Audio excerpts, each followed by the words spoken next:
కాబట్టి పరిశుద్ధత దేవుడు కోరుకుంటున్నాడు. కన్యక చాలా మంది ఉన్నారు, కానీ కన్యకలో మర్యాద ఏం కనిపించిందంటే పరిశుద్ధత. ఆ మర్యాద దగ్గరకు వచ్చి గాబ్రియల్ దూత వచ్చి ఏమంటున్నాడంటే ఒక కూడిన వారి మీద ప్రభు ప్రకాశాన్ని ఉంచారంట. ఆ ప్రకాశాన్ని చూచి వారి మిక్కిలి భయపడేది.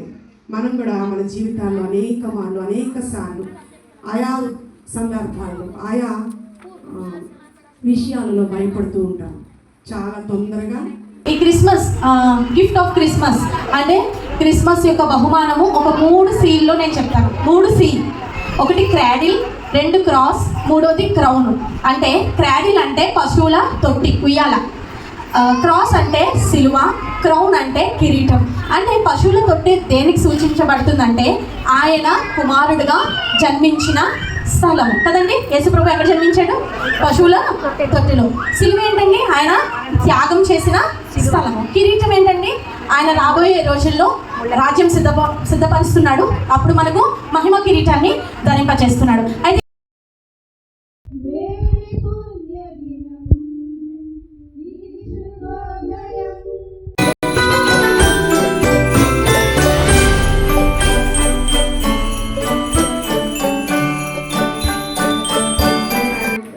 ఏ వంశంలో రాయబడి ఉన్నాడు?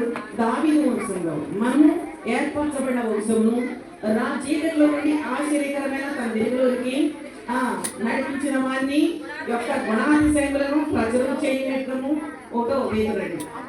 ప్రజలు చేయనిత్తము ఏర్పరచబడిన వంశమును రాజులైన యాజక సమూహమును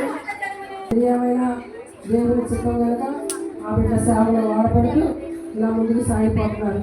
మరి మరియమ్మలాగా మనము పరిశుద్ధులమై ఉండాలి, యోసేపు లాగా నీతిమంతులమై ఉండాలి. ఎందుకంటే ప్రభువు రాక అతి సమీపంగా ఉంది కనుక పరిశుద్ధులు నీతిమంతులే ఆయన సన్నిధికి ఎత్తపడతారు కనుక ఆ రీతిగా మనందరం ఉండాలని ప్రభు పేరు. డాక్టర్ గారు ఫీజు 5,000 అంటున్నారు, మరి ఏమంటారు?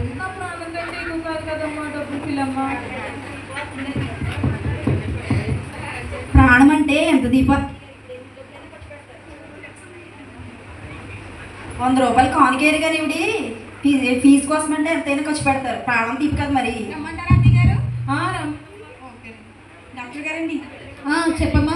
రమ్మంటున్నారండి, వస్తారండి? 2 minutes అమ్మా. ఓకేనండి.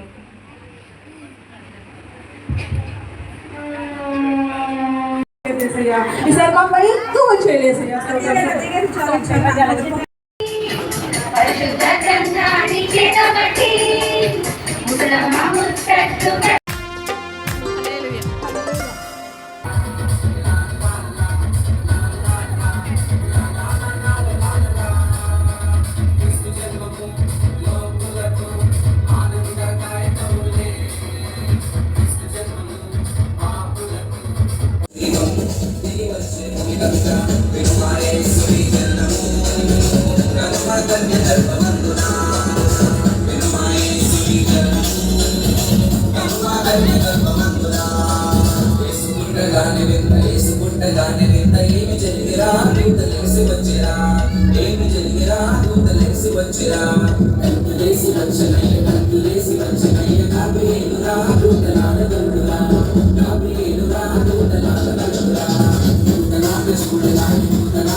వచ్చిన వారందరికీ కూడా భోజనం ఏర్పాటు వెళ్ళిపోవు.